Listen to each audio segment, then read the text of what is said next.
Did you know more than $100 million worth of cryptocurrencies has been stolen through smart contract vulnerabilities? I'm going to show you how to exploit one of them. Ethernaut is an online interactive game that teaches players about smart contract security by challenging them to hack vulnerable contracts. It was developed by OpenZeppelin, a company that provides tools and resources for building secure smart contracts on the Ethereum blockchain.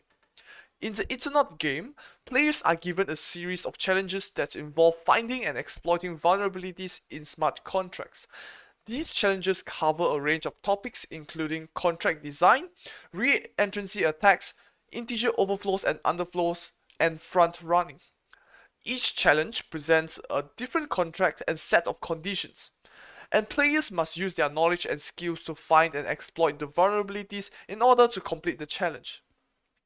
Ethernaut is a great way for developers and other blockchain enthusiasts to learn about smart contract security and practice their skills in a safe, simulated environment. It is also a useful tool for companies and organizations that want to educate their employees about smart contract security and test their knowledge. Let's dive into Ethernaut.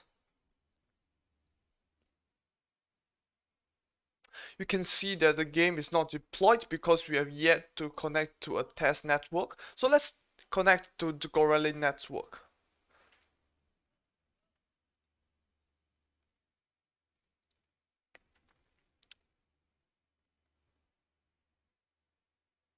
You can see that I have a faucet. Some of you may be wondering, how do I get this faucet? It's very simple. Go to gorellafaucet.com, which I'll be linking down in the description. So over here, you can just enter your wallet address. So I'm just gonna dive in and put my wallet address.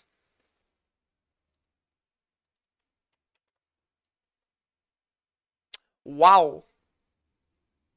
Let's just refresh and take a moment.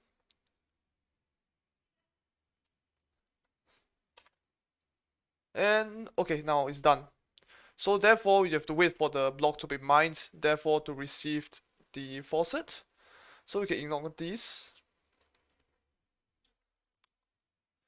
And if you are not able to access this Gorilla test network, it's because you have yet to enable test network.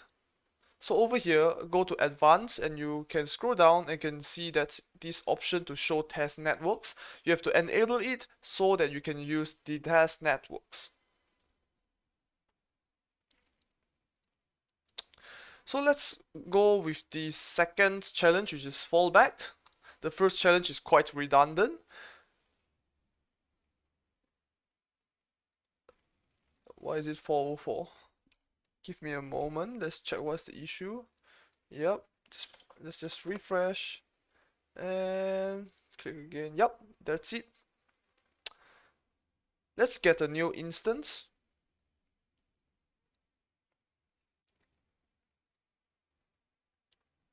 Let's wait for the block to be mined.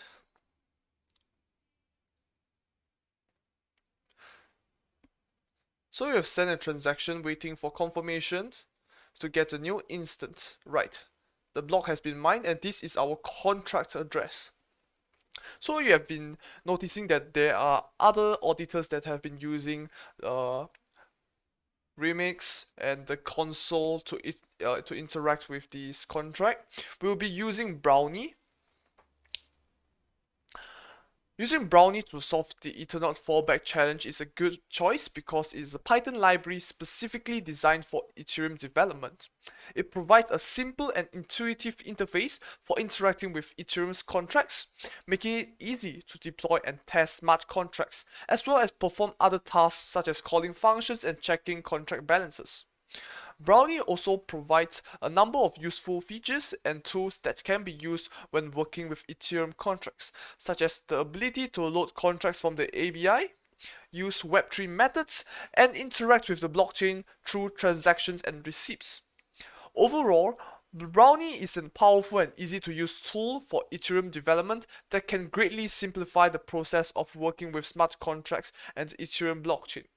I'm going to show you how to install Brownie. It's very simple. Just go to the documentation site. Everything is documented. You can see, just follow these, copy this to your terminal. I've actually installed these tasks. You can see that when I install again, there will be some. Yep, has been already been installed task. There isn't a need to install again. So let's dive in how to use Brownie. Let's dive into Brownie development framework. So over here we can create a directory called Ethernaut. Since I've already created it, I'm just gonna change into this directory. Then in order to initialize Brownie, you can run Brownie init, which I've already run before. So if we run it, this will be produced, this directory, build contracts, interfaces, reports, scripts, and tests. I will tell you more about brownie-config YAML file. So basically what this YAML file is when you run Brownie, it will first read this YAML file before you will run the contracts, interfaces, or scripts or tests. So let's open our Visual Studio Code. As you can see, this is our directory. So let's get to know more about what is in the YAML file. So you have to write code dependencies and what dependencies you want to use, compiler, solidity, and remapping. Over here you can write your own versions, but for me it's unnecessary because I'm using a virtual machine. Okay, you can do this, but it's actually quite redundant because I'm using sock select. Let me show you what sock select is. So sock select is only for Linux distro. So if you are unable to use these, that means just download the VMware. It will be a much better way to do your audits. Anyways, let's carry on. So what remapping does is basically instead of importing this whole thing over here, wait, let me just go to my contracts. So instead of importing whole this, you can just import add OpenZeppelin contracts utils math and savemath.sol file. And what this .env is basically telling Brownie to get environment variable from this .env file. And over here, wallet and from key. So basically this is your private key for your MetaMask wallet. And let's go to our environment file. Over here, this is my MetaMask key. You can get it over here. Go to MetaMask and click account details, and then you can export your private key here. You can enter a password, and basically they will show this digit, and remember to put OX in the front to tell the Brownie that this is hexadecimal. And then we have to export this Web3 Infura project ID. So what this is, it is basically you can say Infura is a node provider, and it allows developers to plug in to the Ethereum blockchain via nodes managed by Infura itself, thus saving developers time, money, and work. You can create your own project over here. Your new key, therefore your own project. So over here, you can maybe just create your test, and then you'll create a Infura key. But since I already have it, so there isn't a need for me to use this. So let's going back on. Over here, we have our fallback contract. It's basically copied over here at Ethernaut Challenge. Right, so over here you may see that you have yet to import OpenZeppelin because apparently Ethernaut has their own OpenZeppelin backend, thus there isn't a need to import it. So over here, we have to import it ourselves, and remember to import the latest version, which is 4.8.0. And what this does is basically importing it from this folder. Brownie packages OpenZeppelin and OpenZeppelin 4.8, so on and so forth, to savemath.sol file. So when you typed in your dependency over here, Brownie will actually immediately install it by himself. So you can see that there is 3.0 and 4.8.0. Let's moving on to our fallback contract.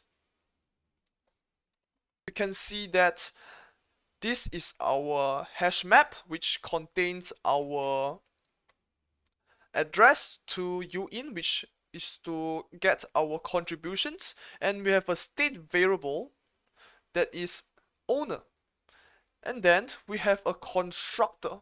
So what this is when you deploy your own contract, it will actually initialize owner and contribution.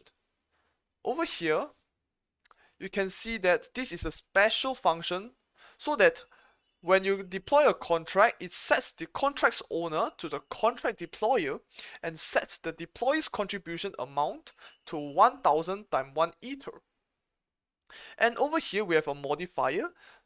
This is to be applied to functions to ensure that only the owner can call them. Over here you can see that function withdraw with the only owner modifier. This only allows the owner to withdraw all the funds in the contract. Over here is get contribution, basically get your own contribution. Over here is to contribute, for example, whatever ether you want. So it allows users to make contribution to the contract. This function also checks that the contribution is less than 0.001 ether and updates the user's contribution amount in the contribution mapping, which is over here.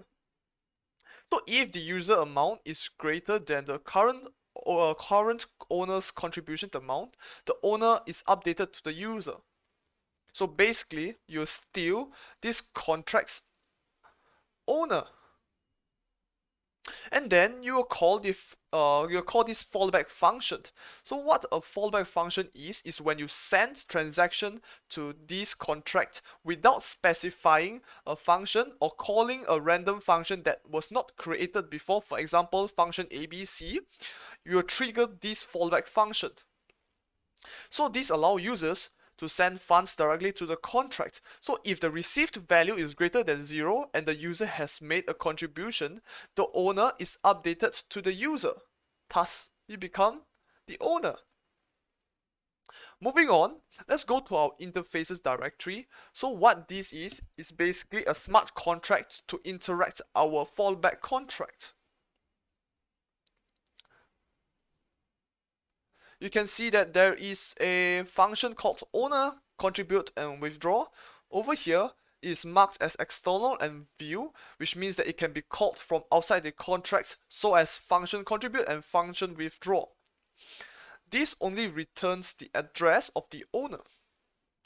Let's move on to our own script, our Brownie script. From here, we import accounts, config, interface, and fallback and web3. I'll further explain what is this for later. Over here, this is the main function. There isn't a need to call this function, as later we'll be running Brownie run script and calling this Python.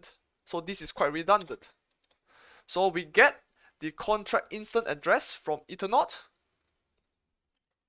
and then place it here, and then we get the player's externally owned account. So over here you can see that our private key is here, and then we'll immediately get our MetaMask externally owned account. Thus we will be player. And then we'll call the fallback file using the interface function. But first we have to input the contract address, which is this address. Then in order to complete this challenge, we have to contribute one way according to the solidity function.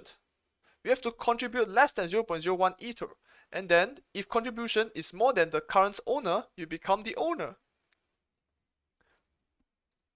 And then we have to call the receive function so that we can become the owner of this particular contract.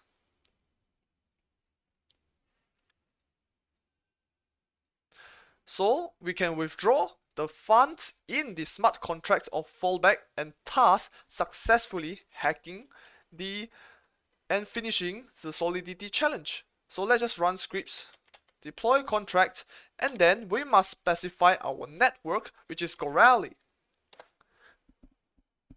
Now we have to wait for the block to be mined.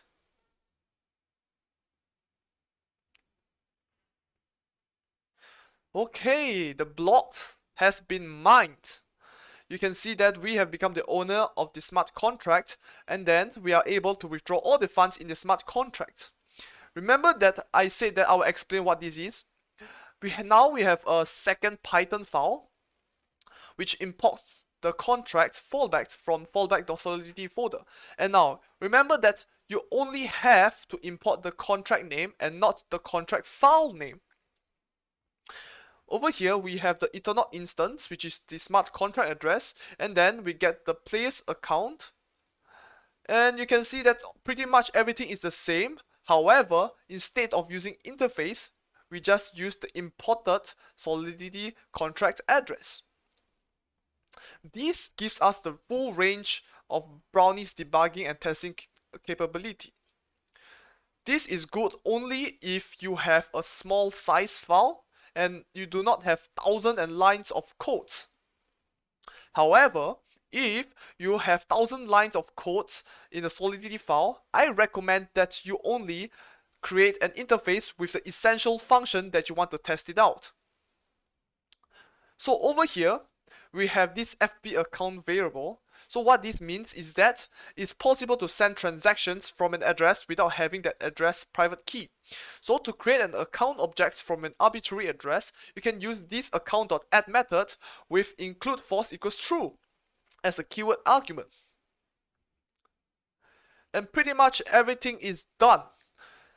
Therefore, you have two solutions in this tutorial, and I wish and I hoped that you have learned something with using the Brownie development testing framework. If you like this tutorial, please drop a like and a comment so that I can further improve my tutorial. Thank you for watching and have a nice day.